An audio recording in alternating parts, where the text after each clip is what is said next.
তোমরা চুপ থাকো, কথা না বলি। আমি খাতা দিতেছি, কেউ জোগাড় করো না, আর নকল টকল করো না। শুনো করে লাগবা। ওই শুনো, তোমরা কেউ কারো টিকা দেখে টিকা লেখো না, আর নকল বললে ক্লাস থেকে বের করে দিন। তুই জানো নকল আছে স্যার কি কই দিয়া ক্লাস শুনতে স্যার বাইরে করে দিব। এই এখানে এখানে কি কি চলতেছে? স্যার ওই না নকল আছে, নকল নকল স্যার ওই না নকল বাইরে লাগতো না কোনডে নকল বাইরে লাগবি আমার পরীক্ষার হলে নকল, স্যার ও নকল বাইরে লাগতো না পরীক্ষার নকল, নকল বাইক কর। আর আমি নকল আনছি না, তো বিলু নকল আছে। এই ছেলেটা তো মেলা ইয়ে আছে, ট্যাঙ্গে দেবো রয়েছে। স্যার তাহলে আমার কেমন লাগে দেখতে? আমিও তো নকল না মেলা কাছে টাঙ্গে যাবো এসেছি।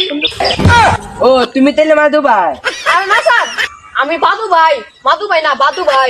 তুমি তাইলে মাধু ভাই, আদু ভাই। তুমি অতদিন ধরে এক ক্লাসে পরীক্ষা দিতেছো, নকল টকল ছেড়ে পাশে না, এবার বুঝি নকল আনছো। দেও নকল। স্যার নিন নিন স্যার নিন স্যার এবার আমি পাস করবো, এবার আমি পাস না করে ছাড়তাম না। এই গেন্দাটা ঘুমা কেন? এই গেন্দা হবে স্যার, এই গেন্দাটার ভবিষ্যতে অন্ধকার। এই গেন্দাটা ঘুমায় ঘুমায় কাজ করতে হবে। পরীক্ষা